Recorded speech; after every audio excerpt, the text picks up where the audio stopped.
നമസ്കാരം, എല്ലാവർക്കും പ്രവാസി മലയാളിയിലേക്ക് സ്വാഗതം.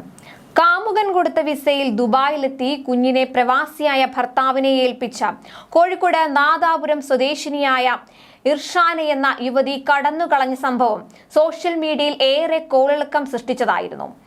ദുബായ് വിമാനത്താവളത്തിലുണ്ടായ നാടകീയമായ ഈ സംഭവത്തിന്റെ വീഡിയോ സഹിതം ഭർത്താവായ ഷെരീഫ് തന്നെയാണ് സമൂഹ മാധ്യമത്തിൽ പങ്കുവച്ചത്. തുടർന്ന് പ്രവാസിയായ ഷെരീഫ് കുഞ്ഞിന്റെ പാസ്പോർട്ട് പോലും തരാൻ തയ്യാറാകാതെ പോയ യുവതിക്കെതിരെ ദുബായിലെ സാമൂഹിക പ്രവർത്തകനായ സലാം പാപ്പിനിശ്ശേരിയെയും സമീപിച്ചിരുന്നു. ബാച്ചിലർ റൂമിൽ താമസിക്കുന്ന തനിക്ക് ഒരു പെൺകുഞ്ഞിനെ ഒറ്റയ്ക്ക് നോക്കാൻ കഴിയില്ലെന്നും പാസ്പോർട്ട് തിരികെ ലഭിക്കാൻ സഹായിക്കണമെന്നും ആവശ്യപ്പെട്ട് ഇദ്ദേഹം സലാം പാപ്പിനിശ്ശേരിയെ സമീപിക്കുകയായിരുന്നു. കൂടാതെ ഈ വാർത്ത ദുബായിലെ ഒരു ഓൺലൈൻ ചാനലും പുറത്തുവിട്ടിരുന്നു. ഷെരീഫിന്റെ ഇന്റർവ്യൂ സഹിതമായിരുന്നു ഈ വാർത്താ ചാനൽ പുറത്തുവിട്ടത്. എന്നാൽ ഇപ്പോൾ സലാം പാപ്പിനിശ്ശേരിക്കും ഷെരീഫിന്റെ ദുരവസ്ഥ പുറത്തുവിട്ട ചാനലിനെതിരെ യുവതി നടപടിക്കൊരുങ്ങുന്നതായാണ് റിപ്പോർട്ടുകൾ. സലാം പാപ്പിനിശ്ശേരിയുടെ ഇടപെടലിൽ ലീഗൽ സ്ഥാപനത്തിൽ വെച്ച് ഇരുവിഭാഗവുമായി നടത്തിയ ചർച്ചയിൽ നല്ല രീതിയിൽ പ്രശ്നം പരിഹരിക്കാൻ പറ്റുമെന്ന വിശ്വാസത്തിലായിരുന്നു. കുഞ്ഞിന്റെ പാസ്പോർട്ടും കൈമാറുമെന്നറിയിച്ച യുവതി മണിക്കൂറുകൾ ുള്ളിൽ തന്നെ നിലപാട് മാറ്റുകയായിരുന്നു. സാമൂഹിക പ്രവർത്തകരായ സലാം പാപ്പിനിശ്ശേരി ഒരു യൂട്യൂബ് ചാനലിന് നൽകിയ അഭിമുഖവും വൈറലായി മാറിയിരിക്കുകയാണ്. ഇനി നിങ്ങൾ എല്ലാവരും പറയൂ, ഞാൻ എന്ത് ചെയ്യണം? നിങ്ങൾക്ക് വിട്ടു തന്നിരിക്കുകയാണ്. 2 ദിവസം മുന്നേ ഒരു സംഭവം നടന്നു. ആ വിഷയവുമായി ബന്ധപ്പെട്ട 2.5 വയസ്സുള്ള കുഞ്ഞിന്റെ ഉപ്പ എന്നെ സമീപിച്ചിട്ട് പറഞ്ഞു, എന്റെ വൈഫുമായി ഒരു പ്രശ്നമുണ്ട്, ഈ കുട്ടിയെ എന്നെ ഏൽപ്പിച്ച് അവർ വേറെ ഒരാളുടെ കൂടെ പോയിരിക്കുകയാണ്.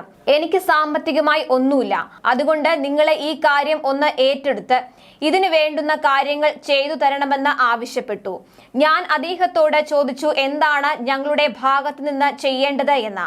അദ്ദേഹം പറഞ്ഞത്, 2.5 വയസ്സുള്ള കുഞ്ഞിനെ എനിക്ക് നാട്ടിലെത്തിക്കണം, അവളുടെ ഉമ്മാടെ കയ്യിൽ കുഞ്ഞിനെ കൈമാറാൻ പാസ്പോർട്ട് വേണമെന്ന് ആവശ്യപ്പെട്ടു. അവരെ ബന്ധപ്പെട്ടെങ്കിലും ടെലിഫോണിന് ആൻസർ ചെയ്യുന്നില്ല. പലരും ബന്ധപ്പെട്ടു, യാതൊരു വിവരവും കിട്ടുന്നില്ല. പിന്നീട് കുഞ്ഞിനെയും വാപ്പയെയും കൂട്ടി അവരുടെ സുഹൃത്തുമായി ദുബായ് പോലീസിൽ പോയി. അവിടെ പോലീസിന്റെ ഭാഗത്ത് നിന്ന് വിളിച്ചിട്ടും ആൻസർ ചെയ്തില്ല. തുടർന്ന് ദുബായ് പോലീസിന്റെ ഭാഗത്ത് നിന്ന് അത്തരത്തിലുള്ള കാര്യങ്ങൾ കൈകാര്യം ചെയ്യുന്ന ഒരു വിങ്ങിനെ ഞങ്ങളുടെ കൂടെ അയക്കുകയും ഞങ്ങളുടെ താമസ സ്ഥലം കാണിച്ചു കൊടുക്കാൻ ആവശ്യപ്പെടുകയും ചെയ്തു.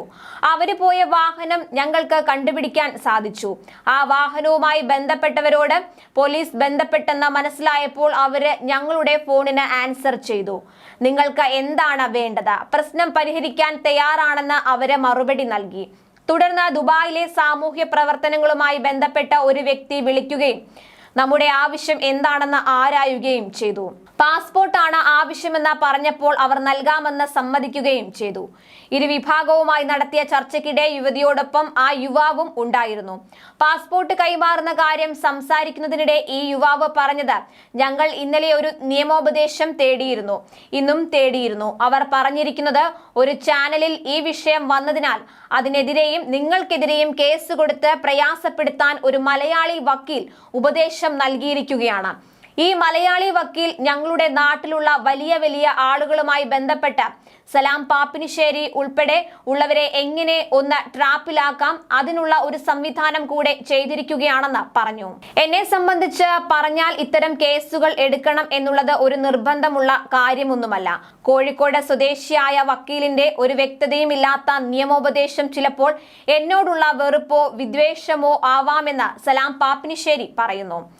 ദുബായ് പോലീസിൽ പോകരുത് എന്നും പാസ്പോർട്ട് നൽകാമെന്നും പറഞ്ഞ കൂട്ടർ ഈ വക്കീലിന്റെ വാക്ക് കേട്ട് തകിടം മറിഞ്ഞിരിക്കുകയാണെന്ന് അദ്ദേഹം പറയുന്നു. ഈ UAE മണ്ണിന് ഒരു സത്യമുണ്ട്, ഉപ്പ് തിന്നവർ തീർച്ചയായും വെള്ളം കുടിക്കുമെന്നും അദ്ദേഹം കൂട്ടിച്ചേർത്തു. സലാം പാപ്പിനിശ്ശേരി ഭാര്യയെ നഷ്ടപ്പെട്ട യുവാവിനോടൊപ്പമുള്ള ഫോട്ടോ പങ്കുവച്ച് ആദ്യം ഫേസ്ബുക്കിൽ ഒരു പോസ്റ്റ് പങ്കുവെക്കുകയായിരുന്നു. താൻ ഉൾപ്പെടെയുള്ള ലീഗൽ ടീം വലിയൊരു പ്രതിസന്ധി പരിഹരിക്കുന്നതിന് വേണ്ടി പരിശ്രമം നടത്തിക്കൊണ്ടിരിക്കുകയാണ്. ഭർതൃമതിയായ നാദാപുരം സ്വദേശിനി പരിചയക്കാരൻ നൽകിയ വിസയിൽ 2.5 വയസ്സുള്ള കുട്ടിയെയും കൊണ്ട് ദുബായിലെത്തി കുട്ടിയെ ഭർത്താവിന്റെ കയ്യിൽ ഏൽപ്പിച്ച് പരിചയക്കാരനോടൊപ്പം പോയിരിക്കുകയാണ്. ഇൻസ്റ്റഗ്രാമിൽ കൂടിയാണ് ഇരുവരുടെയും പരിചയം എന്നായിരുന്നു അദ്ദേഹം ഫേസ്ബുക്കിൽ പങ്കുവച്ച കുറിപ്പിൽ പറഞ്ഞിരുന്നത്. അദ്ദേഹം പങ്കുവച്ച ഈ പോസ്റ്റിന് നിരവധി പ്രതികരണങ്ങളാണ് ഗൾഫ് മലയാളികൾ ഉൾപ്പെടെ നടത്തിയത്. കൂടുതൽ പ്രവാസി വാർത്തകൾക്കായി ഈ ചാനൽ സബ്സ്ക്രൈബ് ചെയ്യുക.